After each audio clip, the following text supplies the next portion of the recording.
प्रेम से बोलिए जय माता दी। भक्तों, आज चैत्र नवरात्रि के छठा दिन है और छठे दिन माँ कात्यायनी को समर्पित है। तो आज के इस वीडियो में आप सभी रसपान करेंगे माँ कात्यायनी की संपूर्ण व्रत कथा। आप सभी भक्तों पर माता कात्यायनी जी की कृपा सदा सर्वदा बनी रहे। प्यारे भक्तों, नव दुर्गा के 9 स्वरूपों में से देवी के छठे स्वरूप को देवी कात्यायनी के नाम से पूजा जाता है। माँ कात्यायनी की पूजा नवरात्रि के छठे दिन यानी षष्ठी को बड़े धूमधाम से की जाती है। देवी के इस स्वरूप की महात्म्य कथा ऋषि कात्यायन से जुड़ी होने के कारण उनका नाम कात्यायनी पड़ा। वही देवी कात्यायनी की महिमा कथा दुराचारी महिषासुर के वध से जुड़ी हुई है। आइए जानते हैं देवी कात्यायनी की महिमा की रोचक कथा। देवी कात्यायनी का स्वरूप अत्यंत उज्ज्वल और ज्योतिर्मयी है। इस स्वरूप में देवी की 4 भुजाएं हैं। इनमें से दाएं तरफ की ऊपर वाली भुजा अभय मुद्रा में है और नीचे वाली भुजा वर मुद्रा में। वहीं बाएं तरफ की नीचे वाली भुजा में तलवार और ऊपर वाली भुजा में कमल का पुष्प सुसज्जित है। देवी कात्यायनी का वाहन सिंह है। देवी कात्यायनी की कथा का उल्लेख देवी भागवत, महात्म्य और मार्कंडेय पुराण में मिलता है।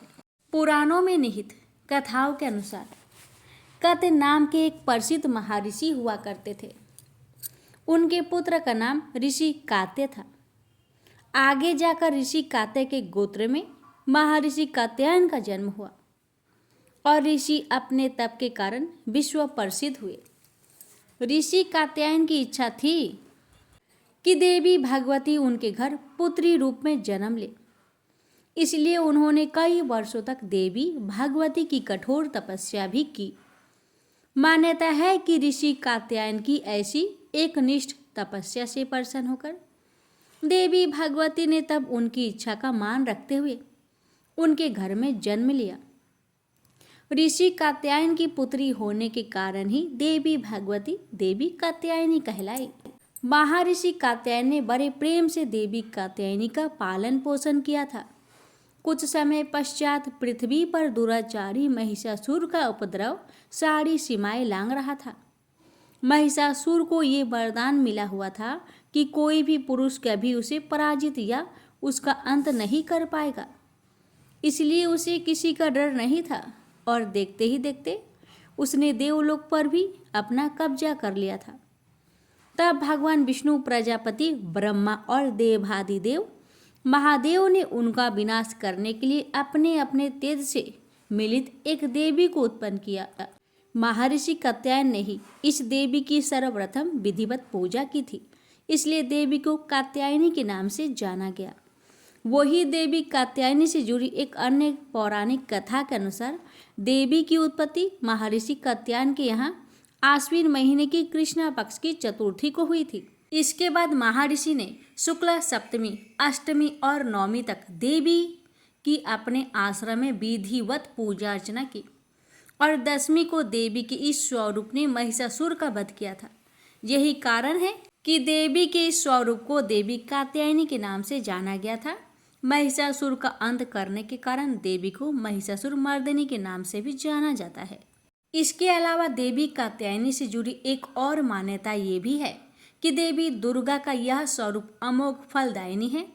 वज्र की गोपियों ने करुणा अवतार श्री कृष्ण को अपने पति के रूप में पाने के लिए कालिंदी यमुना के किनारे देवी कात्यायनी की ही आराधना की थी।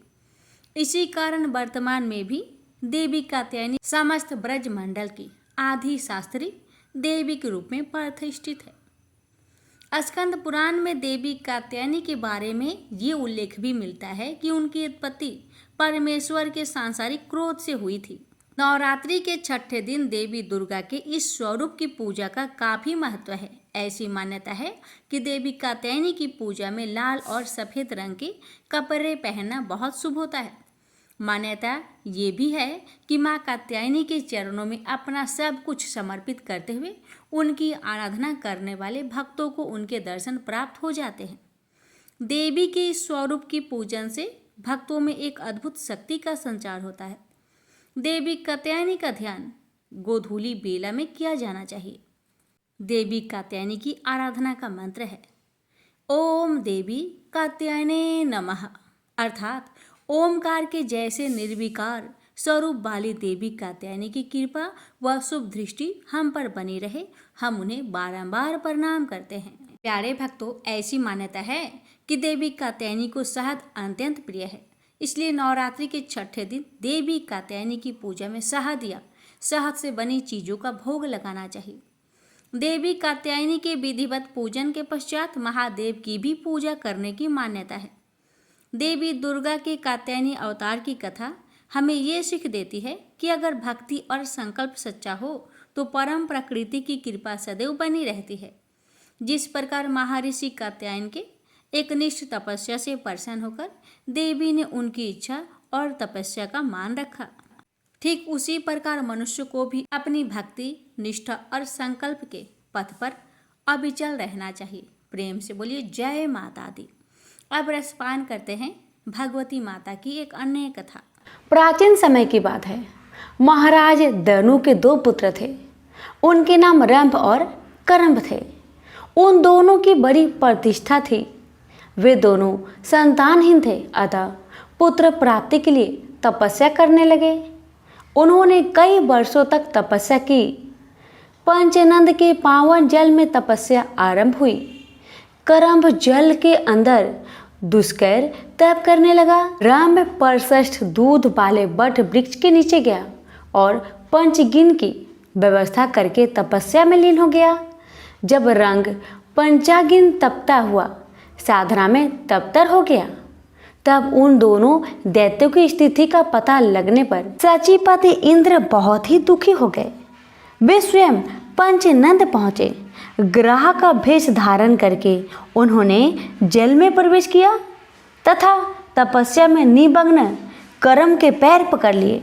उनके इस प्रयास से दुराचारी करम की जीवन लीला समाप्त हो गई। अपने भाई का मरण सुनकर रंभ के क्रोध की सीमा ना रही। उसके मन में ऐसी इच्छा उत्पन्न हुई कि अपना मस्तक अग्नि को भेंट कर दूं। अतः उसने सहसा बाएं हाथ से अपने सिर की चोटी पकड़ ली और दाएं हाथ से तीखी तलवार लेकर मस्तक को धड़ से अलग कर देना चाहा। इतने में ही उसे समझाने के लिए अग्निदेव वहां प्रकट हो गए।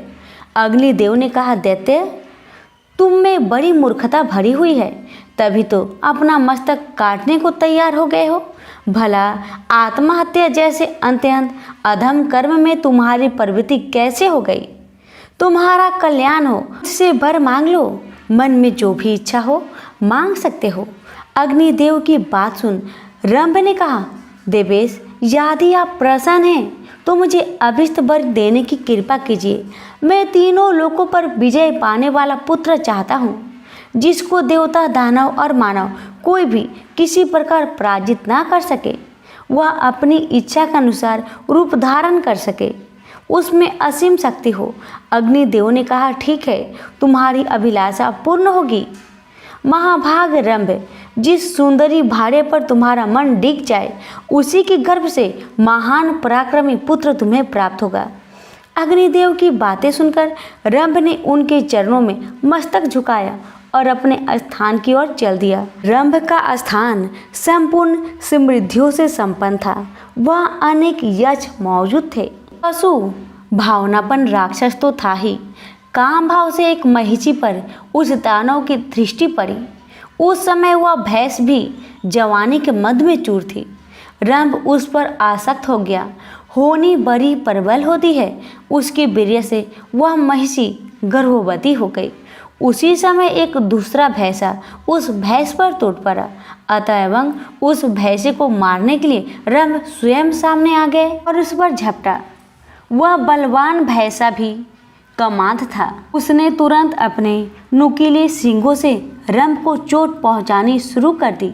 इससे वह दानव मूर्छित होकर भूमि पर गिर पड़ा और उसके प्राण शरीर से अलग हो गए।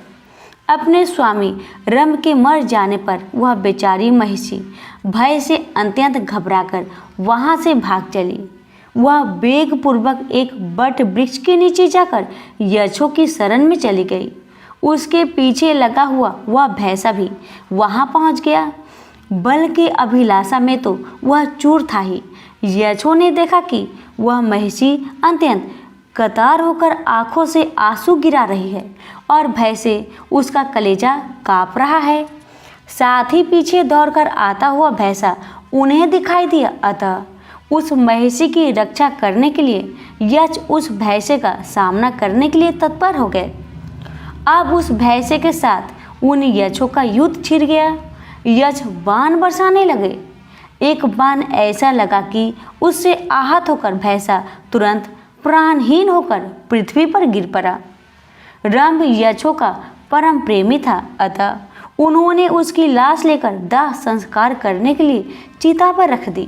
पति के शरीर को चिता पर देखकर महिषी के मन में भी निश्चित विचार हो गया कि मैं भी पति के साथ सती हो जाऊं। यक्षों के रोकते रहने पर भी उसके विचार में परिवर्तन नहीं हुआ। वह जलती हुई चिता में बैठ गई। उसने अपने प्रेमी पति को हृदय से चिपका लिया। उसी समय चिता के मध्य भाग से महाबली महिषासुर निकल आया। पुत्र पर कृपा करने वाला स्वयं रंभ भी एक दूसरा शरीर धारण करके रक्त बीज के रूप में चिता से निकला। यो महिषासुर और रक्त बीज, इन दोनों की उत्पत्ति महाबली रंभ से हुई। तदंतर मुख्य दानव एकत्र हुए और उन्होंने महिषासुर को वहां की राजगद्दी पर अभिषिक्त कर दिया। इस प्रकार महिषासुर नाम से प्रसिद्ध दानव संपूर्ण जगत पर शासन करने लगा। वर पा जाने के कारण उस पराक्रमी दैत्य को अत्यंत अभिमान हो गया। समस्त प्राणी उसके अधीन रहते थे। उसने समुद्र पर्यंत सारी पृथ्वी को अपने बाहुबल से जीतकर स्वयं उसकी रक्षा का भार संभाल लिया। फिर एक दिन वह दैत्य की विशाल सेना लेकर स्वर्ग लोक की ओर चल दिया। उसकी सेना इतनी विशाल थी कि धरती कांपने लगी, दिशाएं डोलने लगी और आकाश थर्रा उठा। महिषासुर की विशाल सेना ने इंद्र की राजधानी अमरावती को घेर लिया। इंद्र ऐरावत हाथी पर सवार होकर देवताओं की विशाल सेना लेकर महिषासुर की सेना को स्वर्ग लोक से भगाने के लिए चल पड़े। इंद्र की सेना को देखकर महिषासुर ने अपनी सेनापति बिडाल को आदेश दिया, बिडाल, इंद्र को अपनी शक्ति और अपनी सेना पर बड़ा गर्व है, जाओ इंद्र के गर्व को चूर चूर कर दो। आगे पाते ही बिडाल की विशाल सेना इंद्र की सेना से जा भिड़ी। दैत्यों और देवताओं की सेना में घमासान युद्ध होने लगा। चारों ओर हाहाकार मच गया। अचानक इंद्र के पुत्र जयंत ने सूर्य की किरणों की तरह चमचमाते 5 बाण धनुष चढ़ाए और बिडाल पर छोड़ दिए। जयंत के छोड़े हुए दिव्य बाण बिडाल के छाती से आकर लगे और वह बुरी तरह घायल होने के साथ ही मूर्छित होकर अपने रथ से गिर गया। बिडाल के सारथी ने उसे उठाकर रथ पर लिटा दिया और रथ लेकर महिषासुर की सेना शिविर की ओर भागा। युद्ध भूमि से लौटे घायल बिडाल के पीछे पीछे हथियार फेंकती हुई इंद्र की सेना को देखकर महिषासुर की क्रोध की सीमा ना रही। उसने अपनी विशाल गदा उठाई और अपने सेनाच्य चितूर, उग्रस्त, उग्रवीर्य, असीलोमा, त्रिमन, बास्कक और अंधक आदि महादैत्यों के साथ एक विशाल सेना इंद्र की सेना पर टूट पड़ा। महिषासुर की विशाल सेना को देखकर ब्रह्मा, विष्णु और महेश भी इंद्र की सहायता के लिए युद्ध भूमि में आ गए। लेकिन महिषासुर ने अपनी असुरी शक्ति से असंख्य महिषासुर उत्पन्न कर दिए। ब्रह्मा, विष्णु और महेश जिस और भी देखते उन्हें असंख्य महिषासुर दिखाई देते थे। भगवान विष्णु ने अपने सुदर्शन चक्र को आज्ञा दी कि वह महिषासुर की इस असुरी माया को समाप्त कर डाले। लेकिन सुदर्शन चक्र जैसे जैसे महिषासुर की गर्दन काटता गया, नए नए महिषासुर पैदा होते चले गए। यह देखकर ब्रह्मा, विष्णु और महेश अपने अपने स्थानों को चले गए। ब्रह्मा, विष्णु और महेश के जाते ही इंद्र और उसकी सेना के पांव उखड़ गए। देव सैनिक अपने प्राण बचाकर भागने लगे। महिषासुर की विजय सेना ने अमरावती में प्रवेश किया और इंद्र के ऐरावत हाथी कामधेनु गौ, उच्च श्रवा घोड़ा तथा अन्य सभी चीजों पर अधिकार कर लिया और बड़ी धूमधाम से इंद्र आसन पर बैठ गया। सारा स्वर्गलोक, तीनों लोकों के सम्राट महिषासुर की जय जयकार से गूंज उठा। पराजित देवता निरक्षितों की तरह वनों और पर्वतों में मारे मारे फिरने लगे। उन्होंने इंद्र से कहा, देवराज, अब यह जिंदगी बोझ बन गई है। आज देवताओं के पास ना घर है, ना तन ढकने को कपड़े। आखिर कब तक हम निरक्षितों का जीवन बिताते रहेंगे? हमारी सलाह मानिए और पितामह ब्रह्मा के पास चलिए, वह कोई उपाय जरूर बताएंगे। सभी देवताओं के आग्रह पर इंद्र अपने सभी देवताओं के साथ ब्रह्मा जी के पास पहुँचे। इंद्र बोले, पितामह, इंद्र आसन पर अधिकार कर लेने के बाद भी महिषासुर के अत्याचारों का अंत नहीं हुआ, कोई उपाय बतलाइए। ब्रह्मा जी बोले, मैंने महिषासुर को अवध्य और अपराजित होने का वरदान दिया है। उसे उसी वरदान का गर्व है, लेकिन मैंने वरदान देते समय ये भी कहा है कि उसे न तो पुरुष ही मार सकता है और ना ही पराजित कर सकता है। इंद्र बोले, इसका अर्थ क्या है? कोई स्त्री ही महिषासुर का वध कर सकती है? ब्रह्मा जी बोले, हाँ पुत्र, कोई स्त्री ही महिषासुर की अपार शक्ति से टक्कर लेकर उसका वध कर सकती है। इंद्र ने पूछा, ऐसी स्त्री कौन हो सकती है पितामह? ब्रह्मा जी ने कहा, चलो भगवान शिव के साथ भगवान विष्णु के पास चले, वही कोई उपाय सोच सकते हैं। ब्रह्मा जी भगवान शिव और इंद्र आदि देवताओं को लेकर क्षीर सागर में उस स्थान पर पहुंच गए जहां भगवान विष्णु शेषनाग की सैया पर शयन कर रहे थे। ब्रह्मा जी बोले, विष्णु जी, महिषासुर के अत्याचारों से दुखी देवता आज दर दर मारे फिर रहे हैं, आप ही इनके कष्टों को दूर कर सकते हैं। विष्णु बोले, पितामह, महिषासुर की असुरी माया को मेरा सुदर्शन चक्र भी पूरी तरह समाप्त नहीं कर पाया, फिर आप ही बताइए मैं आपकी किस तरह सहायता करूं? ब्रह्मा जी बोले, मैंने महिषासुर को अवध्य और अजय होने का वरदान देते समय कहा था कि संसार का कोई भी पुरुष उसका बाल भी बांका नहीं कर सकेगा। विष्णु बोले, इसका अर्थ है कोई नारी ही इस महादैत्य महिषासुर का वध कर सकती है? तब तो माँ भगवती के अतिरिक्त और कोई महिषासुर का वध नहीं कर सकता। वही योग निद्रा है, वही आदि शक्ति है। मुझ में, ब्रह्मा जी में और शिव में जो भी शक्ति और सामर्थ्य है माँ भगवती की दी हुई है। हमें माँ भगवती की ही स्तुति करनी चाहिए, वही संसार को महिषासुर के अत्याचारों से मुक्ति दिला सकती है।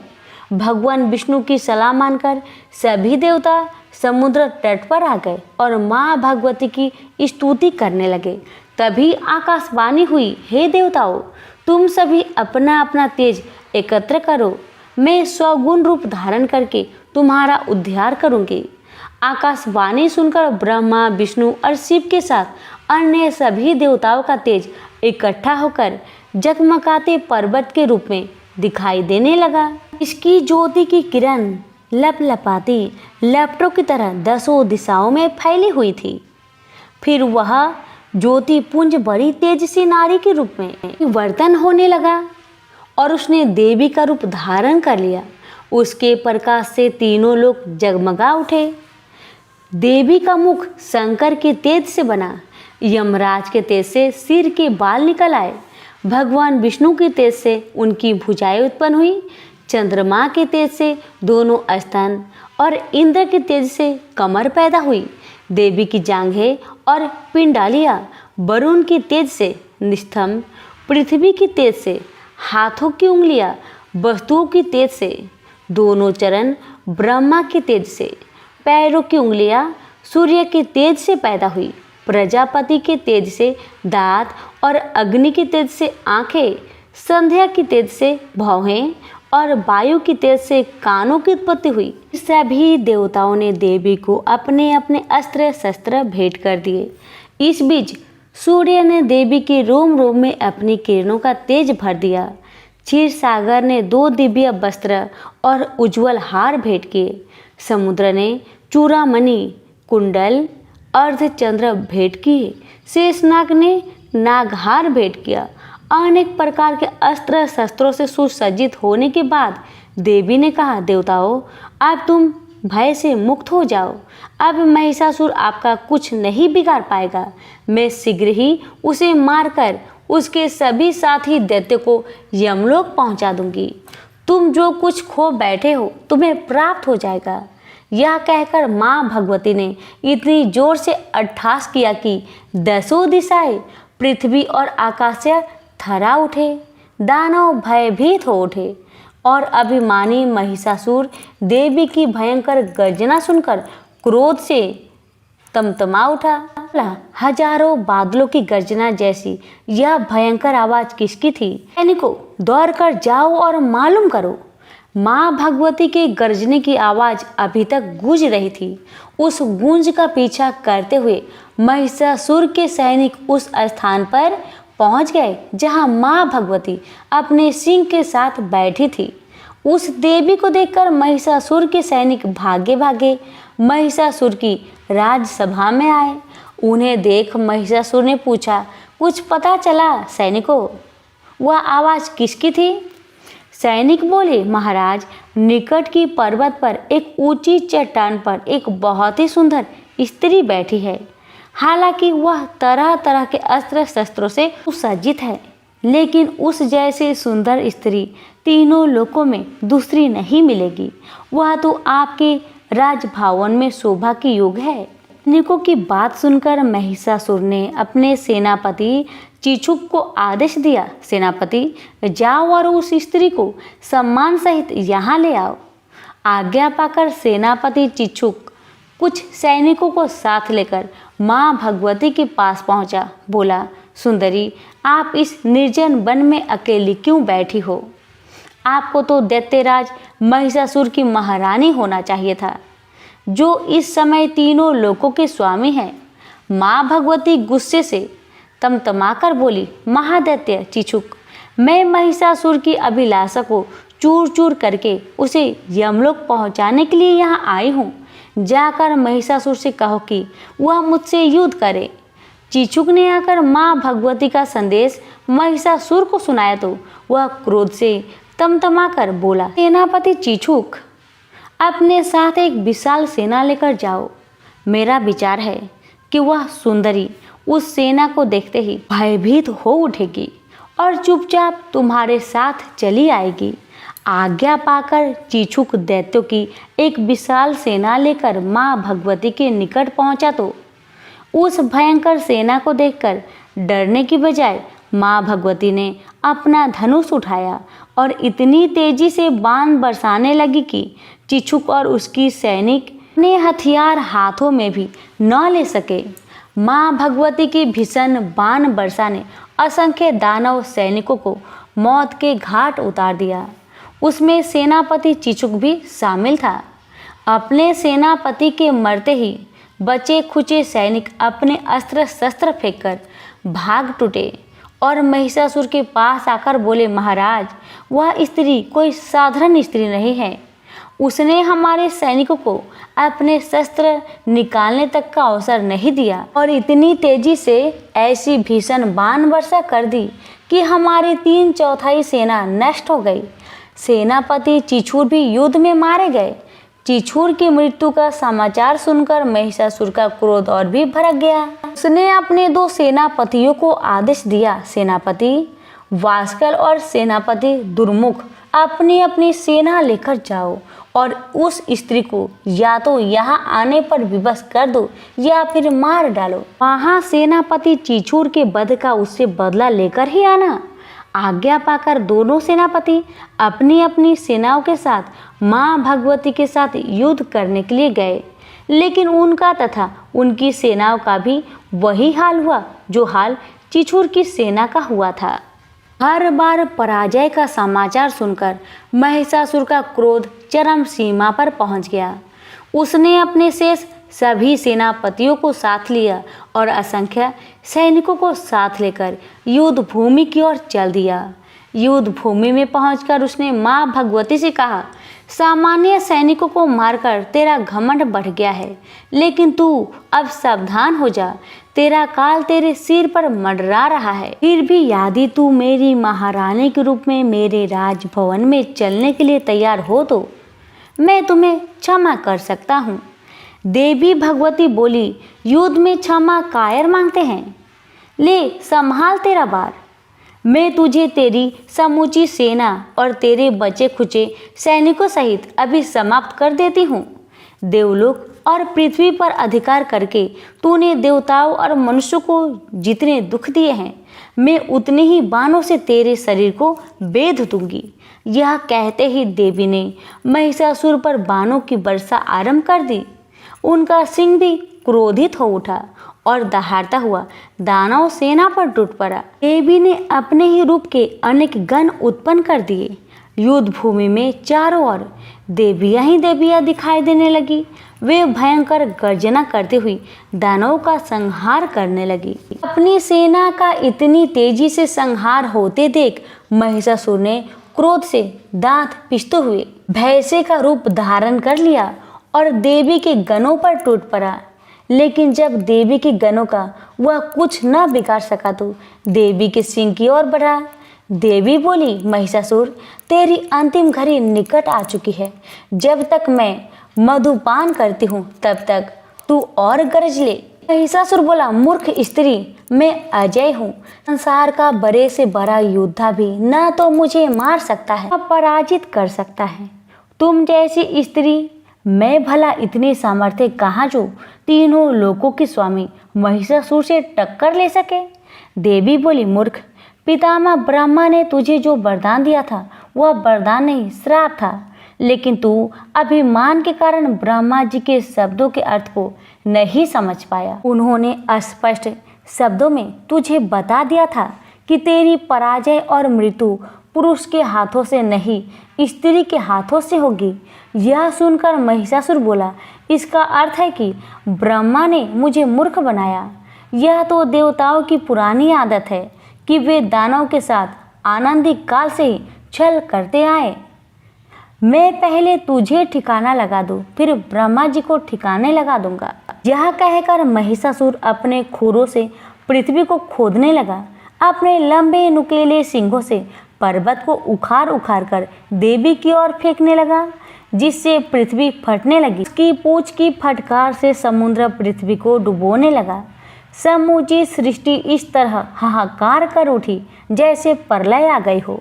देवी ने नागपाश फेंककर महिषासुर को बांध दिया, लेकिन वह भैंसे का रूप त्याग कर सिंह रूप में बदल गया। फिर जैसे देवी तलवार से उसका सिर काटने लगी, वह खड्गधारी पुरुष बन गया। देवी ने उसे बाणों से बांध डाला। तब उसने विशालकाय गजराज का रूप धारण कर लिया और देवी के वाहन सिंह को जकड़ लिया। यह देख देवी ने तलवार से उसकी सुर काट दी। महिषासुर देवी की ओर झपटा, लेकिन उसके और देवी के बीच अनेक देवी के गण आ खड़े हुए और महिषासुर से युद्ध करने लगे। फिर देवी उछलकर महिषासुर पर सवार हो गई और अपने पैरों से उसे दबाकर उसकी गर्दन पर त्रिशूल का वार कर दिया। पैरों से दबा होने पर महिषासुर पुरुष का रूप धारण करके भैंसे के मुख से निकलने लगा, लेकिन अभी उसका आधा शरीर ही बाहर निकल पाया था कि देवी की तलवार ने उसका सिर काट डाला। यह देख महिषासुर की बची खुची सेना पाताल की ओर भागने लगी। महिषासुर के मरते ही देवता आकाश से देवी पर पुष्प बरसाने लगे। यक्ष, गंधर्व और किन्नर तरह तरह के वाद्य इंद्रिय बजाकर नाचने गाने लगे। तो प्रेम से बोलिए, आदि शक्ति माता की जय। प्यारे भक्तों, अब रसपान करेंगे महादेव जी की कथा। माँ कात्यायनी की पूजा में शिव जी की कथा अवश्य सुनना चाहिए। भगवान शिव की कथा। प्राचीन काल से ही काशी शिव कीड़ा का केंद्र रहा है। एक बार भगवान शिव पार्वती सहित काशी पधारे। वे कुछ दिन काशी में रुके। तत्पश्चात मंदराचल पर चले गए। मंदराचल पर शीतल मंद समीर बह रही थी। शिव बड़ी तन्मयता से प्राकृतिक की छटा देखने लगे। तभी एकाएक पीछे से आकर पार्वती ने परिहासपूर्वक उनके दोनों नेत्र बंद कर दिए। पार्वती के हाथों के पसीने और शिव के चेहरे की तेज से शिव के नेत्रों के कोर से पानी टपक गया और उससे एक कारल मुख, भयंकर, क्रोधी, अंधा और कृष्ण वर्ण का बालक पैदा हो गया। वह पैदा होते ही चिल्लाने और नाचने लगा और बार बार अपनी जीभ निकालकर डरावनी चेष्टाएं करने लगा। यह देख पार्वती भयभीत हो गई। उन्होंने शिव से उस विकराल बालक के विषय में पूछा तो शिव ने बताया कि वह उन्हीं का पुत्र है जो नेत्रों से पानी बहकर गिरने के कारण उत्पन्न हो गया है। पार्वती ने उसके पालन पोषण का दायित्व अपने सखी को सौंप दिया और वह बालक उनकी सखी द्वारा पोषित होने लगा। पार्वती जी ने उनका नाम अंधक रखा। इसी बीच हिरण्यकशिपु का भाई हिरण्याक्ष शिव की तपस्या में तत्लीन था। उसकी तपस्या से प्रसन्न होकर शिव प्रकट हुए और उन्होंने उससे वर मांगने को कहा। उठो पुत्र, मैं तुम्हारे तप से प्रसन्न हूँ, बोलो क्या वर मांगते हो। हिरण्याक्ष बोला, भगवान, मुझे एक पुत्र की कामना है। मेरे भाई के तो 4 पुत्र हैं, किंतु मेरी पत्नी की गोद खाली है। कृपया मुझे पुत्र प्राप्ति का वरदान दे। शिव बोले, तुम्हारे भाग्य में पुत्र प्राप्ति का योग नहीं है दैत्यराज, लेकिन मैं तुम्हें अपना पुत्र दे सकता हूँ। वह अंधा है परंतु बहुत बलशाली है। भविष्य में वह महाबलवान पुरुष बनेगा। यह कहकर शिव ने अंधक को हिरण्याक्ष के हाथों में दे दिया। हिरण्याक्ष अंधक को लेकर खुशी खुशी अपने राज्य लौट गया। अंधक राजमहल में बड़ा होने लगा। तभी देवासुर संग्राम छिड़ गया और भगवान विष्णु द्वारा हिरण्याक्ष मारा गया। हिरण्याक्ष का बड़ा भाई हिरण्यकशिपु छिपकर भाग निकला। हिरण्याक्ष के मरने के बाद राजमहल में अंधक की उपेक्षा होने लगी। उसके अन्य चचेरे भाई और संगी साथी उसे चिढ़ाने लगे। इससे अंधक दुखी रहने लगा। एक दिन उनके व्यवहार से तंग आकर वह तपस्या करने निकल पड़ा और एक निर्जन वन में पहुंचकर ब्रह्मा जी की साधना में लीन हो गया। तप करते हुए उसे कई वर्ष बीत गए। उसके तप से प्रसन्न होकर ब्रह्मा जी प्रकट हुए और उससे वर मांगने को कहा। अंधक ब्रह्मा जी के चरणों में गिरकर बोला, पितामह, मुझे ऐसा वर दीजिए कि मेरा अपमान करने वाले मेरे सभी भाई मेरी दास्ता करे, मेरे दिव्य नेत्र हो जाए, मेरी किसी के द्वारा मृत्यु ना हो। यह सुनकर ब्रह्मा जी बोले, और सब तो ठीक है बस, तुम्हारे नेत्र दिव्य हो जाएंगे। तुम्हारे सारे भाई भी तुम्हारा दास्ता स्वीकार कर लेंगे, किंतु तुम मनुष्य हो और काल चक्र का नियम है कि कोई भी मनुष्य मृत्यु से अछूता नहीं रह सकता। अंधक बोला, तो फिर ऐसा ही वरदान दीजिए कि मेरे शरीर से निकले रक्त की एक एक बूंद से मेरे जैसे पराक्रमी वीर उत्पन्न हो जाए। ब्रह्मा जी बोले, ठीक है, मैं तुम्हें यह वरदान देता हूँ, साथ ही ये भी वरदान देता हूँ कि तुम्हारी मृत्यु विष्णु तथा शिव के द्वारा नहीं होगी। अंधक को वरदान देकर ब्रह्मा जी अंतर्ध्यान हो गए और अंधक वरदान पाकर एकदम सुपुष्ट एवं नेत्रवान पुरुष बन गया। वह वापस दैत्यपुरी लौट आया। वरदान प्राप्त करके वह बेहद कामुक हो गया। उसके अत्याचारों से नाग, यक्ष तथा देव, गंधर्व सभी दुखी रहने लगे। वे सब ब्रह्मा जी की शरण में पहुँचे, किंतु ब्रह्मा जी ने उन्हें कोई अवशासन नहीं दे सके, क्योंकि अंधकासुर उन्हीं के वरदान स्वरूप तो यह उत्पात मचाए हुए था। आखिर निराश होकर सब लोग शिव के पास पहुँचे और उन्हें अंधकासुर के अत्याचारों के बारे में अवगत कराया। शिव ने उन्हें आश्वस्त किया। अस्वस्थ होकर वे अपने स्थानों को लौट गए। शिव पार्वती मंद्राचल पर्वत पर ठहरे हुए थे। तभी एक बार अंधक अपनी सेना के साथ मंद्राचल पर्वत पर पहुंचा। पर्वत की सुरमया देखकर वह विभोर हो उठा। उसने सोचा, कितना सुंदर स्थान है, क्यों न यहाँ अपने लिए एक अस्थायी नगर का निर्माण करा दिया जाए। यह सोच उसने अपने एक सेवक को आदेश दिया, तुम कोई उचित स्थान तलाश करो जहाँ हमारे लिए एक शानदार महल बन सके। आज्ञा पाकर सेवक उचित स्थान की खोज में निकल पड़ा। कुछ दूर जाने पर उसे एक जटाधारी पुरुष तप करता दिखाई दिया। उसके समीप ही एक सुंदर स्त्री बैठी हुई थी। उसने सोचा, वाह क्या सुंदरी है, लेकिन यह इस तपस्वी के पास क्या कर रही है। इसे तो राजमहल की शोभा होनी चाहिए, चलकर महाराज को सूचित करूं। यह सोचकर वह वापस लौट आया और अंधक को सारा वृत्तांत कह सुनाया। सुनकर अंधक बोला, फिर से जाओ और उस सुंदरी को उठाकर मेरे पास ले आओ और उसके साथ के तपस्वी पुरुष को कह देना कि मैं दैत्यराज अंधक का दूत हूँ और उनके लिए इस सुंदरी को ले जाना चाहता हूँ। दूत पुनः उसी स्थान पर जा पहुँचा। तब तक शिव भजन पूजा से निवृत्त हो चुके थे। उसने अपने स्वामी अंधक का आदेश उन्हें कह सुनाया। सुनकर शिव ने उनसे कहा, जाओ अपने महाराज से कह देना कि किसी की पत्नी पर कुदृष्टि डालना बहुत ही अनुचित कार्य होता है। यह सुनकर दूत वापस लौट आया।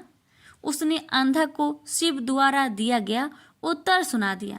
सुनकर अंधक गुस्से से आग बबूला हो उठा। वह अपनी सेना की एक टुकड़ी लेकर शिव पर टूट पड़ा, लेकिन शिव के गण वीरभद्र ने उन्हें मारकर भगा दिया। अंधक के सेनापति नील ने मायावी हाथी का भेष धारण किया और वह शिव गणों की ओर लपका। यह देख वीरभद्र ने तुरंत सिंह का भेष धारण कर लिया और नील का वध कर डाला। दूसरी ओर नंदी अंधक से युद्ध कर रहा था।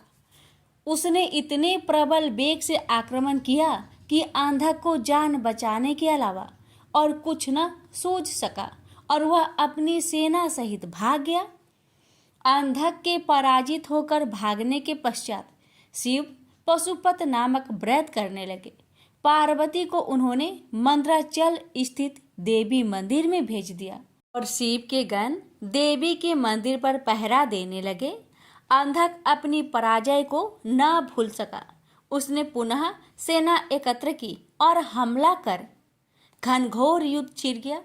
अंधक ने नंदीश्वर को मूर्छित कर दिया। देवर्षि नारद द्वारा यह समाचार विष्णु तक पहुंचाया गया। इंद्र आदि को भी यह संदेश भेजा गया। देखते ही देखते देवों की एक विशाल सेना मंद्राचल पर आ जुटी। देव और दैत्यों में भयानक युद्ध छिड़ गया, लेकिन दैत्यों की प्रबल मार के आगे देवताओं की हार होने लगी। उनके पैर उखड़ने लगे। अंधक ने एक बार फिर शिव के पास संदेश भिजवाया कि उस स्त्री को मुझे सौंप दो और अपनी जान बचा लो, अन्यथा शीघ्र ही अन्य देवों के साथ साथ तुम्हें भी यमलोक पहुंचना पड़ेगा। यह संदेश सुनकर शिव के नेत्र जल उठे। उन्होंने हुक्कार भरते हुए अपना त्रिशूल उठा लिया। तभी घबराया हुआ नंदी वहां पहुंचा और शिव से बोला, प्रभु दैत्य सेना बहुत ही प्रबल है, हमारे समस्त गण मारे गए, देवता मैदान छोड़कर भाग निकले, मैं किसी तरह जान बचाकर आया हूँ। शिव बोले, धैर्य रखो नंदीश्वर, उस दैत्य का अंत समय आ पहुंचा है, मैं स्वयं युद्ध भूमि में चलता हूँ। यह कहकर शिव युद्ध भूमि में पहुंचे और अंधक से भिड़ गए। भयानक युद्ध छिड़ गया। भगवान शिव लगातार अंधक के बाणों से अपना बचाव करते हुए त्रिशूल से प्रहार करते रहे, किंतु उनका हर प्रयत्न विफल हो रहा था। ऐसे ही अंधक का कोई अंग घायल होता, उससे रक्त निकलता और उस रक्त से उस जैसे ही अनेक दैत्य पैदा हो जाते थे। उधर शुक्राचार्य अपनी संजीवनी विद्या के बल पर मरे हुए दैत्यों को पुनः जीवित कर देते थे। स्वरूप शिव के चारों ओर दैत्यों की एक विशाल सेना खड़ी हो गई। शिव ने अपने गणों को आदेश दिया कि शुक्राचार्य को बांधकर यहाँ ले आए ताकि वे दैत्य को पुनः जीवित ना कर सके। गण शुक्राचार्य को बांधकर ले आए और शिव के सम्मुख खड़ा कर दिया। फिर भगवान शिव ने विराट रूप धारण कर लिया। उनका मुंह खुला और देखते ही देखते उन्होंने शुक्राचार्य को निगल लिया। इससे शिव गणों का उत्साह दुगना हो गया। उन्होंने दुगने जोश से दैत्यों का संहार करना आरंभ कर दिया। दैत्य सेना में भगदड़ मच गई और शीघ्र ही सारी सेना मैदान छोड़कर भाग निकली। अकेला अंधक भगवान शिव के सम्मुख डटा रहा। शिव और अंधक में भयानक युद्ध छिड़ गया। अंधक को अपने पर भारी पड़ता देख भगवान शिव ने अपने मुख से एक महाज्वाला उत्पन्न की। वह योगेश्वरी थी। माता महाकाली ने रक्तपान करना आरंभ कर दिया। शिव त्रिशूल चलाते अंधक के शरीर से रक्त फूटता और माता काली रक्त को जमीन पर गिरने से पहले ही पान कर जाती। इससे अंधक बलहीन हो गया। उसके कदम लड़खड़ाने लगे। भगवान शिव ने उसके हृदय को निशाना बनाकर त्रिशूल चलाया और अंधक का हृदय बेध दिया। साथ ही उसे त्रिशूल के ऊपर टांग दिया। अंधक के गिरते रक्त को नीचे खड़ी काली सहित सभी योगिनियां जमीन पर गिरने से पहले ही अपने विशाल मुख में लुप्त करने लगी। फिर युद्ध शांत हो गया, लेकिन ब्रह्मा जी के वरदान स्वरूप अंधक नहीं मर सका। वह त्रिशूल पर टंगा टंगा ही शिव का जाप करता हुआ अपनी भूल का प्रायश्चित करने लगा। दयालु शिव उसके जप से प्रसन्न हुए और उसे त्रिशूल से नीचे उतारा और वर मांगने को कहा। अंधक ने शिव के चरणों में प्रणाम करके कहा, भगवान मुझे क्षमा करे, मुझसे बहुत बड़ा अपराध हो गया था। मैंने माता पार्वती पर कुदृष्टि डाली थी। अब से मैं आपकी सेवा में रहूंगा और कभी भी अपने अंदर दैत्य भाव जागृत न होने दूंगा, न ही देव विरोधी कार्य करूंगा। प्रभु, मैं चाहता हूँ कि मुझे दिव्य दृष्टि प्राप्त हो जाए। आज से मैं हर समय आपकी सेवा में दास की तरह उपस्थित रहूं। मेरे समस्त विकार धुल जाए। तथास्तु कहकर भगवान शिव अंतर्ध्यान हो गए। त्रिपुरारी रुद्र की कृपा से भूमंडल पर एक बार फिर से धर्म ध्वजा फहराने लगी। एक बार फिर वैदिक धर्म का पालन होने लगा। जगह जगह यज्ञ हवन होने लगे। वातावरण में फिर मंत्र गूंजने लगे। प्रेम से बोलिए हर हर महादेव। नवरात्रि के छठे दिन सुनिए दुर्गा सप्तशती पाठ 11वां अध्याय। देवताओं का देवी की स्तुति करना और देवी का देवताओं को वरदान देना। मैं भुवनेश्वरी देवी का ध्यान करता हूँ। उनके श्री अंगों की आभा प्रभात काल के सूर्य के समान है और मस्तक पर चंद्रमा का मुकुट है और तीनों नेत्रों से युक्त है। उनके मुख पर मुस्कान की छटा छाई रहती है और हाथों में वरद, अंकुश, पास एवं अभय मुद्रा शोभा पाते हैं। महर्षि मेधा कहते हैं, असुरों के मारे जाने पर इंद्र आदि देवता अग्नि को आगे करके कात्यायनी देवी की स्तुति करने लगे। उस समय अभीष्ट की प्राप्ति के कारण उनके मुख खिले हुए थे। देवताओं ने कहा, हे शरणागतों के दुख को दूर करने वाली देवी, तुम प्रसन्न हो। हे संपूर्ण जगत की माता, तुम प्रसन्न हो। विंध्येश्वरी, आप विश्व की रक्षा करो, क्योंकि तुम इस जड़ और अजर की ईश्वरी हो। हे देवी, तुम ही संपूर्ण जगत की आधार रूप हो, क्योंकि तुम पृथ्वी रूप में भी स्थित हो और अत्यंत पराक्रम वाली दुर्गा देवी हो। तुम विष्णु की शक्ति हो और विश्व की बीज परमाया हो और तुमने ही इस संपूर्ण जगत को मोहित कर रखा है। तुम्हारे प्रसन्न होने पर ही यह पृथ्वी मोक्ष को प्राप्त होती है। हे देवी, संपूर्ण विद्याएं तुम्हारे ही अलग अलग स्वरूप है। इस जगत में जितनी भी स्त्रियां हैं वह सब तुम्हारी ही मूर्तियां हैं। हे देवी, एकमात्र तुमने ही इस जगत को व्याप्त कर रखा है। तुम्हारी स्तुति किस प्रकार हो सकती है, क्योंकि तुम परम बुद्धि रूप हो और संपूर्ण प्राणी रूप स्वर्ग और मुक्ति देने वाली हो। अतः इसी रूप में तुम्हारी स्तुति की गई है। तुम्हारी स्तुति के लिए इससे बढ़कर और क्या युक्तियां हो सकती है। संपूर्ण जनों के हृदय में बुद्धि रूप होकर निवास करने वाली, स्वर्ग तथा मोक्ष प्रदान करने वाली हे नारायणी देवी, तुमको नमस्कार है। कला काष्ठा आदि रूप से अवस्थाओं को परिवर्तित की और ले जाने वाली तथा प्राणियों का अंत करने वाली नारायणी, तुमको नमस्कार है।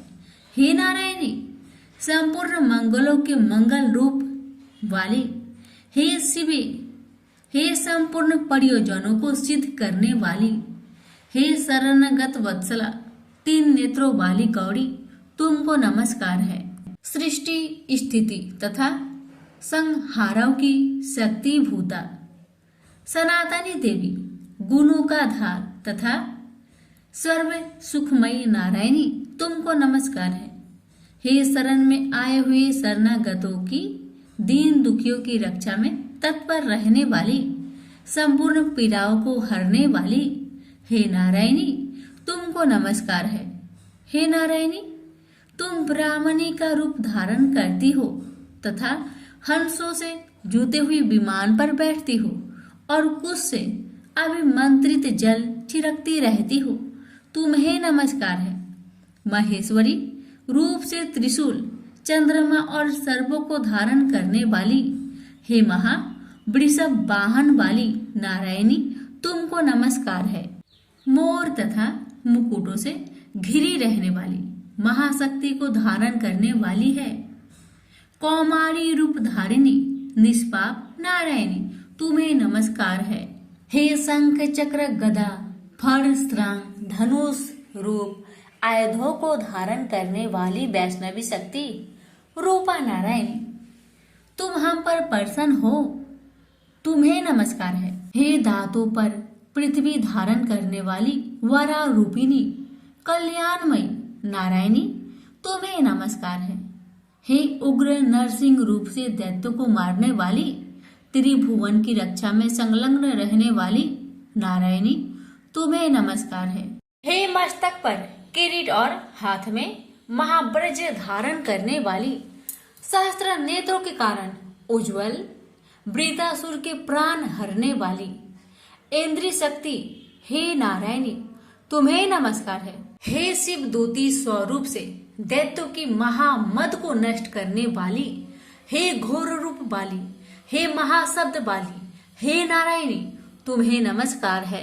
दाढ़ों के कारण भयंकर विकराल या डरावने मुख वाली, मुंडमाला से विभूषित मुंडमर्दनी चामुंडा रूपा नारायणी, तुम्हें नमस्कार है। हे लक्ष्मी लज्जा महाविद्या श्रद्धा पुष्टि स्वधा ध्रुवा महारात्रि तथा महाविद्या रूपा नारायणी, तुम्हें नमस्कार है। हे मेधा सरस्वती सर्वोत्कृष्ट ऐश्वर्य रूपिणी पार्वती महाकाली नियंता तथा इस रूपिणी नारायणी, तुम्हें नमस्कार है। हे सर्व स्वरूप सर्वेश्वरी सर्वशक्ति युक्त देवी, हमारी भय से रक्षा करो, तुम्हें नमस्कार है। हे कात्यायनी तीनों नेत्रों से भूषित यह तेरा सौम्य मुख सब तरह के डरों से हमारी रक्षा करे, तुम्हें नमस्कार है। हे भद्रकाली ज्वालाओं के समान भयंकर अति उग्र एवं संपूर्ण असुरों को नष्ट करने वाला तुम्हारा त्रिशूल हमें भयों से बचाए, तुमको नमस्कार है। हे देवी, जो अपने शब्द से इस जगत को पूरित करके दैत्यों के तेज को नष्ट करता है, वह आपका घंटा इस प्रकार हमारी रक्षा करे जैसे कि माता अपने पुत्रों की रक्षा करती है। हे चंडिके, असुरों के रक्त और चर्बी से चर्चित जो आपकी तलवार है वह हमारा मंगल करे, हम आपको नमस्कार करते हैं। हे देवी, प्रसन्न हो, क्योंकि तुम जब प्रसन्न होती हो तो संपूर्ण रोगों को नष्ट कर देती हो और जब रुष्ट हो जाती हो तो संपूर्ण वांछित कामनाओं को नष्ट कर देती हो और जो मनुष्य तुम्हारी शरण में आते हैं उन पर कभी विपत्ति नहीं आती, बल्कि तुम्हारी शरण में गए हुए मनुष्य दूसरों को आश्रय देने योग्य हो जाते हैं। अनेक रूपों से बहुत प्रकार की मूर्तियों को धारण कर इन धर्मद्रोही असुरों का तुमने संहार किया है। वह तुम्हारा सिवा कौन कर सकता था। चतुर्दश विद्याएं, षष्ठ शास्त्र और चारों वेद तुम्हारे ही प्रकाश से प्रकाशित है। उनमें तुम्हारा ही वर्ण है। और जहाँ राक्षस विषैले सर्प शत्रुघ्न है, वहाँ और समुद्र के बीच में भी तुम साथ रहकर इस विश्व की रक्षा करती हो। हे विश्वसरी देवी, तुम विश्व का पालन करने वाली विश्वरूपा हो, इसलिए संपूर्ण जगत को धारण करती हो। इसलिए ब्रह्मा विष्णु महेश की भी वंदनीय हो। जो भक्ति पूर्वक तुम्हें नमस्कार करते हैं वह विश्व को आश्रय देने वाले बन जाते हैं। हे देवी, तुम प्रसन्न हो और असुरों को मारकर जिस प्रकार हमारी रक्षा की है, ऐसे ही हमारे शत्रुओं से सदा हमारी रक्षा करती रहो। संपूर्ण जगत के पाप नष्ट कर दो और पापों तथा उनके फल स्वरूप होने वाली महामारी आदि बड़े दो उपद्रव को शीघ्र ही दूर कर दो। विश्व की पीड़ा को हरने वाली शरण में पड़े हुए पर प्रसन्न हो। त्रिलोकी निवासियों की पूजनीय परमेश्वरी, हम लोगों को वरदान दो। महर्षि मेधा कहते हैं, इस प्रकार देवताओं की भक्ति पूर्वक स्तुति उपरांत देवी ने कहा, हे देवताओं, मैं तुमको वर देने को तैयार हूँ। आपकी जैसी इच्छा हो वैसा वर मांग लो, मैं तुमको वर दूंगी। देवताओं ने कहा, हे सर्वस्वरी, त्रिलोकी के निवासियों की समस्त पीड़ाओं को तुम इसी प्रकार हरती रहो और हमारे शत्रुओं को इसी प्रकार नष्ट करती रहो। देवी ने कहा, वैवस्वतः मनवंतर के 28वें युग में दो और महासुर शुभ और निशुभ उत्पन्न होंगे। उस समय में नंद गोप के घर में यशोदा के गर्भ से उत्पन्न होकर विंध्याचल पर्वत पर शुभ और निशुभ का संहार करूंगी और फिर अत्यंत भयंकर रूप से पृथ्वी पर अवतीर्ण होकर मैं वैपरिचित नामक दानों का नाश करूंगी। उन भयंकर महाअसुरों को भक्षण करते समय मेरे दांत अनार पुष्प के समान लाल होंगे। इसके पश्चात स्वर्ग में देवता और पृथ्वी पर मनुष्य मेरी स्तुति करते हुए मुझे रक्त दंतिका कहेंगे। फिर जब 100 वर्ष तक वर्षा न होगी तो मैं ऋषियों की स्तुति करने पर अयोनिज नाम से प्रकट होंगी और अपने 100 नेत्रों से ऋषियों की ओर देखूंगी। अतः मनुष्य सक्ताची नाम से मेरा कीर्तन करेंगे। उसी समय मैं अपने शरीर से उत्पन्न हुए प्राणों की रक्षा करने वाले शाकों द्वारा सब प्राणियों का पालन करूंगी और तब इस पृथ्वी पर शाकंभरी के नाम से विख्यात होंगी और इसी अवतार में मैं दुर्गा नामक महाअसुर का वध करूंगी और इससे मैं दुर्गा देवी के नाम से परिचित होंगी। इसके पश्चात जब मैं भयानक रूप धारण करके हिमालय निवासी ऋषियों महाऋषियों की रक्षा करूंगी, तब भीमा देवी के नाम से मेरी ख्याति होगी। और जब फिर अरुण नामक असुर तीनों लोगों को पीड़ित करेगा, तब मैं असंख्य भ्रमरों का रूप धारण कर उस महादैत्य का वध करूंगी। तब स्वर्ग में देवता और मृत्यु लोक में मनुष्य मेरी स्तुति करते हुए मुझे ब्राह्मणी नाम से पुकारेंगे। इस प्रकार जब जब पृथ्वी राक्षसों से पीड़ित होगी, तब तब मैं अवतरित होकर शत्रुओं का नाश करूंगी। से बोलिए दुर्गा माता की जय हो। देवी कवच यानी दुर्गा कवच पाठ। पौराणिक मान्यता है कि मंत्रों में बहुत शक्ति होती है। अगर इस मंत्रों को सही से पढ़ा जाए तो प्रतिकूल कंपन को अधिक सकारात्मक और आकर्षक कंपन में बदलने की क्षमता होती है। अगर आप अपने चारों ओर फैली नकारात्मकता से परेशान हैं और आपको कोई रास्ता नहीं दिखाई पड़ रहा, तो आपको दुर्गा कवच का पाठ करना चाहिए।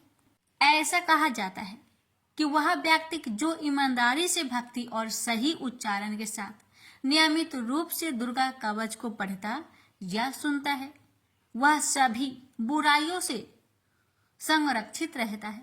18 प्रमुख पुराणों में से एक मार्कंडेय पुराण के अंदर दुर्गा कवच, देवी कवच के श्लोकों का उल्लेख है। दुर्गा कवच दुर्गा सप्तशती का एक आदित्य स्रोत है। दुर्गा कवच को भगवान ब्रह्मा ने ऋषि मार्कंडेय को सुनाया और इसमें 47 श्लोक शामिल है। इसके बाद 9 श्लोकों में फल श्रुति लिखित है। फल श्रुति का अर्थ होता है कि मंत्रों को सुनने या पढ़ने से क्या फल प्राप्त होता है। दुर्गा कवच का महत्व। दुर्गा कवच में भगवान ब्रह्मा जी ने देवी पार्वती माँ की 9 अलग अलग देवीय रूपों के बारे में बताया है।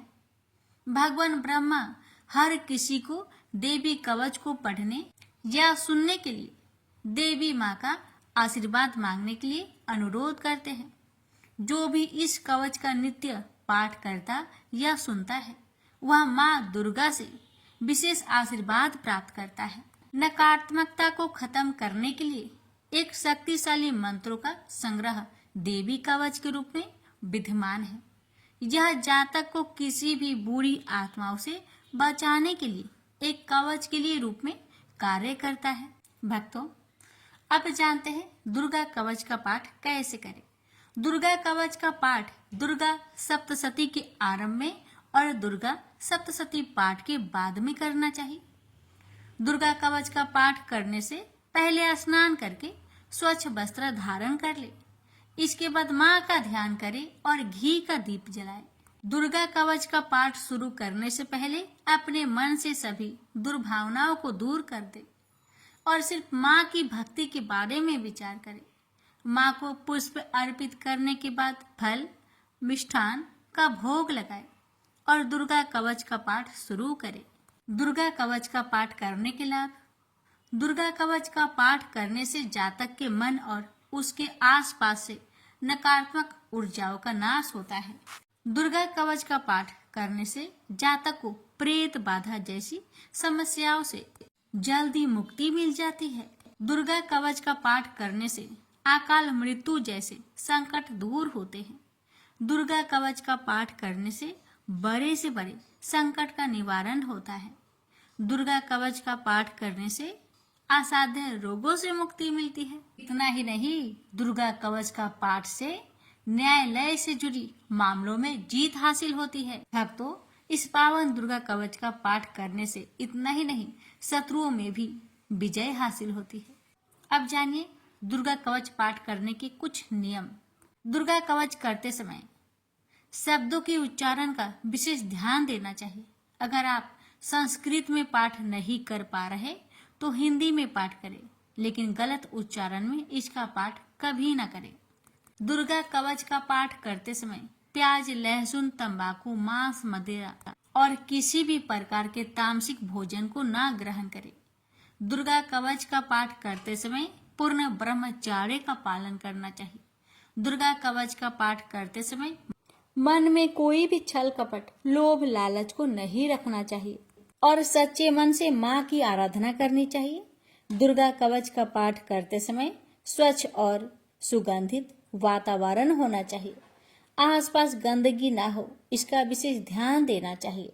आइए रसपान करते हैं। श्री दुर्गा कवच पाठ प्रारंभ है। महर्षि मार्कंडेय बोले, हे पितामह, संसार में जो गुप्त हो और मनुष्यों की सब प्रकार से रक्षा करता हो और जो आपने किसी को आज तक न बताया हो, वह कवच मुझे बताइए। श्री ब्रह्मा जी कहने लगे, अत्यंत गुप्त व सब प्राणियों की भलाई करने वाला कवच मुझसे सुनो।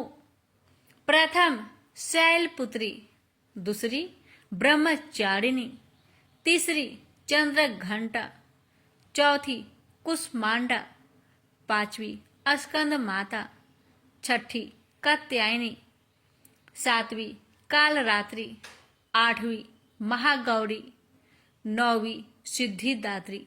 यह देवी की 9 मूर्तियां हैं। और यह नौ दुर्गा कहलाती है।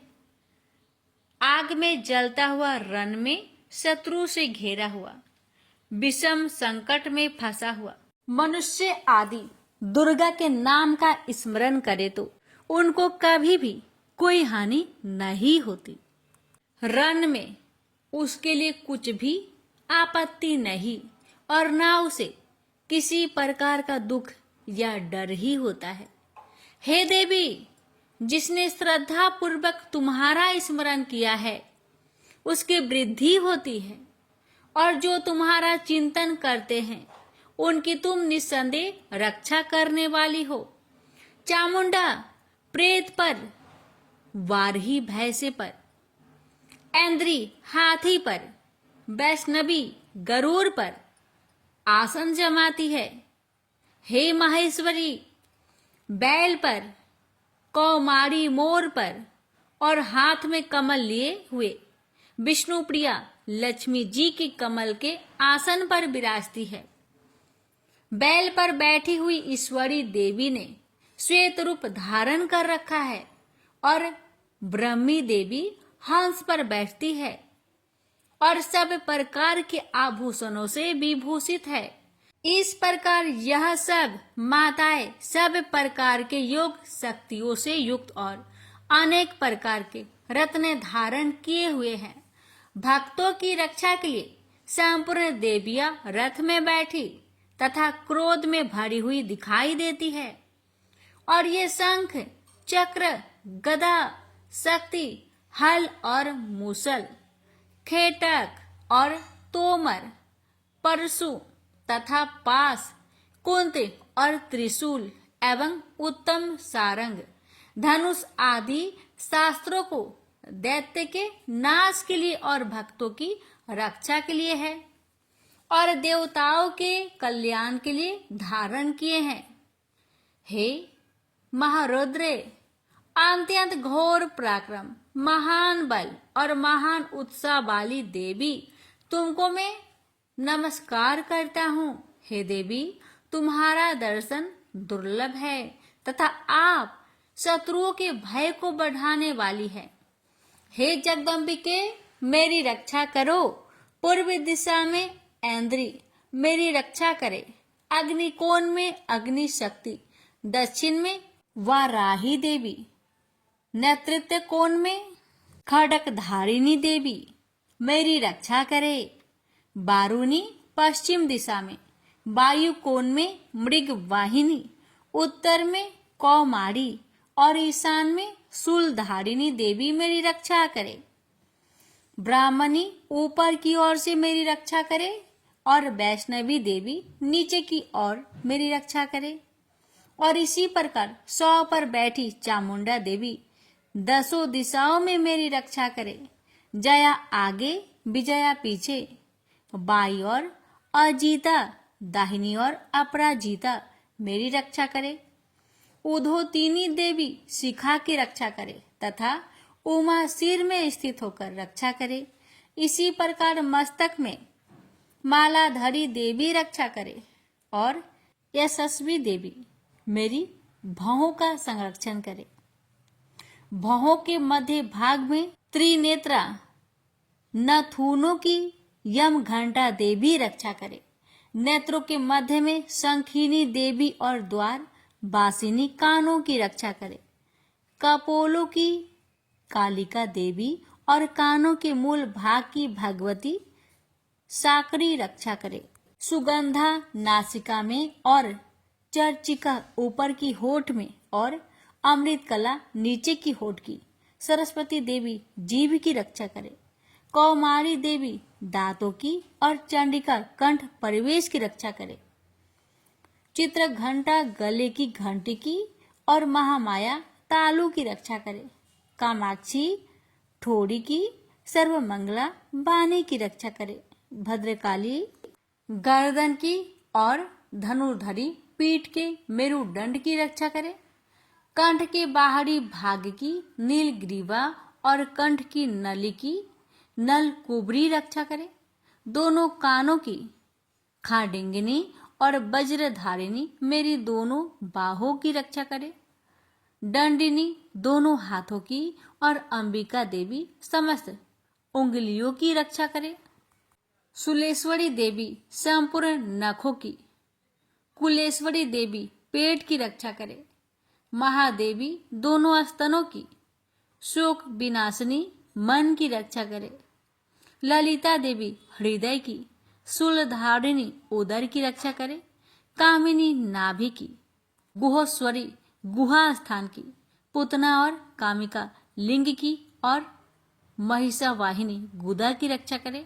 भगवती खटी भाग में और विंध्यावासिनी घुटनों की रक्षा करे। संपूर्ण इच्छाओं को पूर्ण करने वाली महाबला देवी दोनों पिंडलियों की रक्षा करे। नरसिंही दोनों टकुनों की और तेजसी देवी दोनों पावों के पृष्ठ भाग की, श्रीधरी पावों की अंगुलियों की तथा बासनी पैर की तलुओं की, दंष्ट्रा करालिनी देवी नखों की, ऊर्ध केशविनी केशों की, बागेश्वरी त्वचा की रक्षा करे। रोमा बलियों के छेद्रों की, कौबेरी और त्वचा की बागेश्वरी देवी रक्षा करे। पार्वती देवी रक्त, मज्जा, बसा, मांस, हड्डी की रक्षा करे। कालरात्रि आंतों की रक्षा करे। मुकुटेश्वरी देवी पित्त की, पद्मावती कमल कोश की, चूड़ामणि कफ की रक्षा करे। ज्वालामुखी नसों के जल की रक्षा करे। अभेदा देवी शरीर के सब जोड़ों की रक्षा करे। ब्राह्मणी मेरे वीर्य की, छत्रेश्वरी छाया की और धर्म धारिणी मेरे अहंकार मन तथा बुद्धि की रक्षा करे। प्राण अपान समान उदान और व्यान की वज्रहस्ता देवी रक्षा करे। कल्याण शोभना मेरे प्राण की रक्षा करे। रस, रूप, गंध, शब्द और स्पर्श इन विषयों का अनुभव करते समय योगिनी देवी मेरी रक्षा करे तथा मेरे सत्व गुण, रजोगुण, तमोगुण की रक्षा नारायणी देवी करे। आयु की रक्षा बाराही देवी करे। वैष्णवी धर्म की तथा चक्रिनी देवी मेरी यश, कृति, लक्ष्मी, धन, विद्या की रक्षा करे। इंद्राणी मेरे शरीर की रक्षा करे और हे चंडिके आप मेरे पशुओं की रक्षा करें। महालक्ष्मी मेरे पुत्रों की रक्षा करे और भैरवी मेरी पत्नी की रक्षा करे। मेरे पथ की सुपथा तथा मार्ग की क्षमा करी देवी रक्षा करे। राजा के दरबार में महालक्ष्मी तथा सब और व्याप्त रहने वाली विजया देवी चारों ओर से मेरी रक्षा करे। जो स्थान रक्षा से रहित हो और कवच में रच गया हो उसका पापों का नाश करने वाली जयंती देवी रक्षा करे। अपना शुभ चाहने वाले मनुष्य को बिना कवच के एक पग भी कहीं न जाना चाहिए, क्योंकि कवच रखने वाला मनुष्य जहां भी जाता है वहां उसे अवश्य धन लाभ होता है तथा विजय प्राप्त करता है। अभीष्ट वस्तु की इच्छा करता है वह उसको इस कवच के प्रभाव से अवश्य मिलती है और वह इसी संसार में महा ऐश्वर्य को प्राप्त होता है। कवचधारी मनुष्य निर्भय होता है और वह तीनों लोकों में माननीय होता है। देवी का यह कवच देवताओं के लिए भी कठिन है। जो नित्य प्रति नियम पूर्वक तीनों संध्याओं को श्रद्धा के साथ इनका पठन पाठन करता है उसे देव शक्ति प्राप्त होती है। वह तीनों लोकों को जीत सकता है तथा अकाल मृत्यु से रहित होकर 100 वर्ष तक जीवित रहता है। उसकी लुता, चर्म रोग, विस्फोट आदि समस्त व्याधियां समूल नष्ट हो जाती है। वह अस्थावर, जंगम तथा कृत्रिम विष दूर होकर उनका कोई असर नहीं होता है तथा समस्त अभिचारक प्रयोग और इस तरह के जितने मंत्र तंत्र इत्यादि होते हैं इस कवच के हृदय में धारण कर लेने पर नष्ट हो जाते हैं। इसके अतिरिक्त पृथ्वी पर विचरने वाला भूचर, नभचर, जलचर प्राणी उपदेश मात्र से सिद्ध होने वाले निम्न कोटि के देवता, जन्म के साथ प्रकट होने वाले देवता, कुल देवता, कंठमाल आदि डाकिनी शाकिनी, अंतरिक्ष में विचरने वाली अत्यंत बलवती भयानक डाकिनियां, गृह भूत यक्ष गंधर्व राक्षस ब्रह्म राक्षस बैताल कुष्मांड और भैरव आदि अनिष्ट कारक देवता भी उस मनुष्य को जिसने कि अपने हृदय में यह कवच धारण किया हुआ देखते ही भाग जाते हैं। इस कारण कवच के धारण करने से मान और तेज बढ़ता है। जो मनुष्य इस कवच का पाठ करके उसके पश्चात सप्तशती चंडी का पाठ करता है, उसका यश जगत में विख्यात होता है। और जब तक वन पर्वत और कना आदि इस भूमंडल पर स्थित है, तब तक यह पुत्र पौत्र आदि संतान परंपरा बनी रहती है। फिर देहांत होने पर ऐसा मनुष्य परम पद को प्राप्त होता है, जो देवताओं के लिए भी कठिन है, और अंत में सुंदर रूप को धारण करके भगवान शंकर के साथ आनंद करता हुआ परम मोक्ष को प्राप्त होता है। प्रेम से बोलिए जय माता दी। माता, इस दुर्गा कवच पाठ करने में हमसे अगर कोई गलती हुई हो उसे क्षमा करे। जय माता, कथा कहने वाले पर सुनने वाले पर अपनी कृपा बनाए रखे। जय माता दी। अब भक्तों रसपान करेंगे अर्थ अर्गला स्रोतम। मार्कंडेय जी कहते हैं, जयंती मंगला काली भद्र काली कपालिनी दुर्गा क्षमा शिवा धात्री स्वाहा और स्वधा, इन नामों से प्रसिद्ध देवी तुम्हें मैं नमस्कार करता हूँ। हे देवी, तुम्हारी जय हो। प्राणियों के संपूर्ण दुख हरने वाली तथा सब में व्याप्त रहने वाली देवी तुम्हारी जय हो। काल रात्रि तुम्हें नमस्कार है। मधु और केटभ दैत्य का वध करने वाली, ब्रह्मा को वरदान देने वाली देवी तुम्हें नमस्कार है। तुम मुझे रूप दो, जय दो, यश दो और काम क्रोध आदि शत्रुओं का नाश करो। महिषासुर का नाश करने वाली तथा भक्तों को सुख देने वाली देवी तुम्हें नमस्कार है।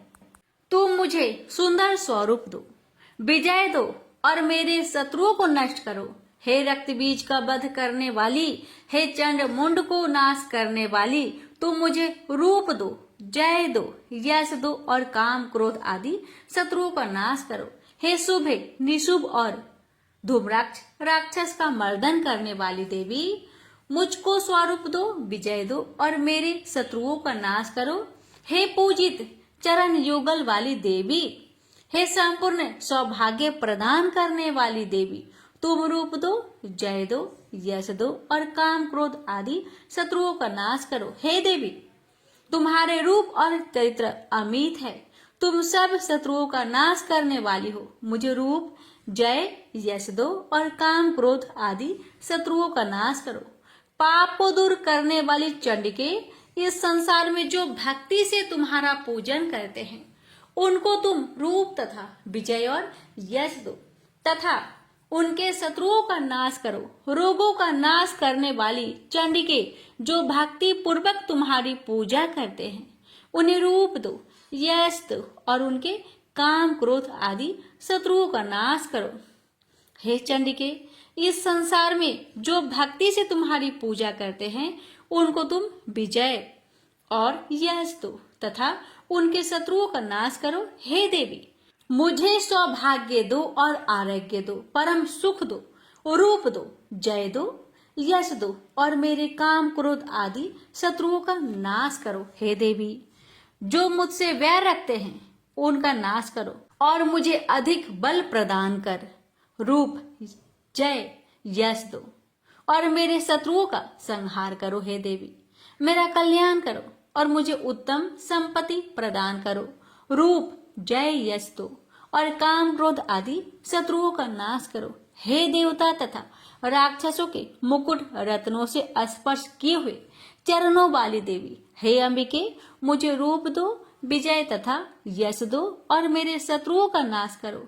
और हे देवी, अपने भक्तों को विद्वान, कीर्तिवान और लक्ष्मीवान बनाओ और उन्हें रूप दो, उन्हें जय दो और उनके शत्रुओं का नाश करो। हे प्रचंड दैत्यों के अभिमान का नाश करने वाली चंडिके, मुझे शरणागत को रूप दो, विजय दो, यश दो और मेरे शत्रुओं का नाश करो। हे चार भुजाओं वाली, हे ब्रह्मा द्वारा प्रशंसित परमेश्वरी, आप मुझे रूप दो, जय दो, यश दो और मेरे शत्रुओं को नष्ट करो। निरंतर भक्ति से भगवान विष्णु से सदा स्तुति की हुई हे अंबिके, रूप यश जय दो और मेरे शत्रुओं को नष्ट करो। हिमाचल कन्या पार्वती के भगवान शंकर से स्तुति की हुई है परमेश्वरी, मुझे रूप जय यश दो और मेरे शत्रुओं का नाश करो। इंद्राणी के पति इंद्र के द्वारा सद्भाव से पूजित होने वाली परमेश्वरी, मुझे तुम रूप दो, जय दो, यश दो और काम क्रोध आदि शत्रुओं को नष्ट करो। प्रचंड भुजदंड से दैत्यों के घमंडों को नष्ट करने वाली, मुझे रूप दो, जय दो, यश दो और मेरे शत्रुओं का नाश करो। हे देवी, तुम अपने भक्तों को सदा असीम आनंद देती हो, मुझे रूप जय यश दो और मेरे काम क्रोध आदि शत्रुओं को नष्ट करो। देवी, मेरी इच्छा अनुसार चलने वाली सुंदर स्त्री मुझे प्रदान करो कि संसार सागर से तरने वाली तथा उत्तम कुल में उत्पन्न हुई हो। जो मनुष्य पहले इस स्रोतम का पाठ करता है और फिर सप्तशती रूपी महास्रोत का पाठ करता है, वह सप्तशती की जप संख्या से मिलने वाले श्रेष्ठ फल को प्राप्त होता है और उसके साथ ही उसे प्रचुर धन भी प्राप्त होता है। प्रेम से बोलिए जय माता दी। भक्तों रसपान करे अर्थ किलक स्रोतम। महर्षि मार्कंडेय बोले, निर्मल ज्ञान रूपी शरीर धारण करने वाली, देवत्रय रूप दिव्य तीन नेत्र वाली, जो कल्याण प्राप्ति के हेतु है तथा अपने मस्तक पर अध्र चंद्र धारण करने वाली है, उन भगवान शंकर को नमस्कार है। जो मनुष्य अभिकीलक मंत्रों को जानता है वही पुरुष कल्याण को प्राप्त करता है। जो अन्य मंत्रों को जाप कर केवल सप्तशती स्रोत से ही देवी की स्तुति करता है, उसको इससे ही देवी की सिद्धि हो जाती है। उन्हें अपने कार्य की सिद्धि के लिए दूसरे की साधना करने की आवश्यकता नहीं रहती। बिना जप के ही उनके उच्चाटन आदि सिद्ध हो जाते हैं। लोगों के मन में शंका थी कि केवल सप्तशती की उपासना से अथवा सप्तशती को छोड़कर अन्य मंत्रों की उपासना से भी समान रूप से सब कार्य सिद्ध हो जाते हैं, तब इनमें कौन सा श्रेष्ठ साधन है। लोगों की इस शंका को ध्यान में रखकर भगवान शंकर ने अपने पास आए हुए जिज्ञासुओं को समझाया कि यह सप्तशती नामक संपूर्ण स्रोत ही कल्याण कर देने वाला है। इसके पश्चात भगवान शंकर ने चंडिका के सप्तशती नामक स्रोत को गुप्त कर दिया, अतः मनुष्य इसको बड़े पुण्य से प्राप्त करता है। जो मनुष्य कृष्ण पक्ष की 14 अथवा अष्टमी को एकाग्रचित होकर देवी को अपना सर्वस्व समर्पित कर देता है और फिर उसे प्रसाद रूप से ग्रहण करता है, उस पर दुर्गा प्रसन्न होती है, अन्यथा नहीं होती। इस प्रकार सिद्ध के प्रतिबंधक रूप कील के द्वारा भगवान शंकर ने इस स्रोत को कीलित कर रखा है। जो पुरुष इस सप्तशती को निष्कीलन करके नित्य पाठ करता है वह सिद्ध हो जाता है, वही देवों का पार्षद होता है और वह गंधर्व होता है। सर्वत्र विचरते रहने पर भी उस मनुष्य को इस संसार में कहीं कोई डर नहीं होता। वह आप मृत्यु के बस में नहीं पड़ता और मरकर मोक्ष की प्राप्ति हो जाती है। किंतु इस कीलक की विधि को जानकर ही सप्तशती का पाठ करना चाहिए। जो ऐसा नहीं करता वह नष्ट हो जाता है। कीलन और निष्कीलन संबंधी जानकारी के पश्चात ही यह स्रोत निर्दोष होता है और विद्वान पुरुष इस स्रोत का ही पाठ आरंभ करते हैं। स्त्रियों में जो कुछ सौभाग्य आदि दिखाई देता है वह सब इस पाठ की ही कृपा है। इसलिए इस कल्याणकारी स्रोत का सदा पाठ करना चाहिए। इस स्तोत्र का शनैः पाठ करने से भी 16 फल की प्राप्ति होती है और उच्च स्वर से ही इसका पाठ आरंभ करना चाहिए। जिस देव के प्रसाद से ऐश्वर्य, सौभाग्य, आरोग्य, संपत्ति, शत्रुनाश तथा परम मोक्ष की प्राप्ति होती है, उस देवी की स्तुति मनुष्य को अवश्य करनी चाहिए। हे माता, इस कवच पाठ को कहने में अगर हमसे कोई भूल चूक हुई हो तो मुझे क्षमा करें और इस पाठ को सुनने वाले भक्तों पर अपनी कृपा सदा बनाए रखे और मुझ पर भी अपनी कृपा बनाए रखे। प्रेम से बोलिए जय माता दी। क्षमा प्रार्थना। हमें देवी माता से इस प्रकार क्षमा याचना करनी चाहिए। हे परमेश्वरी, मेरे द्वारा रात दिन बहुत से अपराध होते रहते हैं। मुझे अपना दास समझकर मेरे उन अपराधों को आप कृपा पूर्वक क्षमा करिए। परमेश्वरी, मैं आह्वान करना नहीं जानती, विसर्जन करना नहीं जानती तथा पूजा करने का ढंग भी नहीं जानती। हे माँ, मुझे क्षमा करिए। देवी सुरेश्वरी, मैंने जो मंत्रहीन ना मंत्रों को मैं जानती हूँ, क्रियाहीन ना क्रियाओं को जानती हूँ और भक्तिहीन ना भक्ति के प्रकार जानती हूँ। पूजन क्या है वह सब आपकी कृपा से पूरे हो। सैकड़ों अपराध करने के बाद भी जो आपके शरण में आके जगदम्बा कहकर पुकारता है, उसे वह गति प्राप्त होती है जो ब्रह्मादि देवताओं के लिए भी पाना आसान नहीं है। जगदम्बिके, मैं अपराधी हूँ किंतु आपकी शरण में आया हूँ। इस समय दया का पात्र हूँ, आप जैसा चाहे वैसा करे। हे देवी परमेश्वरी, अज्ञान बस भूल से या बुद्धि भ्रष्ट होने के कारण मैंने जो भी न्यूनता या अधिकता कर दी हो वह सब क्षमा करें और प्रसन्न होइए। सच्चिदानंद स्वरूपा परमेश्वरी, जगत माता कामेश्वरी, आप प्रेम पूर्वक मेरी यह पूजा स्वीकार करें और मुझ पर प्रसन्न रहे। देवी सुरेश्वरी, आप गोपनीय से भी गोपनीय वस्तु की रक्षा करने वाली हैं। मेरी निवेदन किए हुए इस जप को ग्रहण करिए। आपकी कृपा से मुझे सिद्धि प्राप्त हो। इस प्रकार क्षमा प्रार्थना मंत्र के पाठ से दुर्गा माता आपके जाने अनजाने में हुए सारे अपराधों को क्षमा करेंगी और उनकी कृपा सदैव आपके ऊपर बनी रहेगी। तो प्रेम से बोलिए जगदम्बा माता की जय।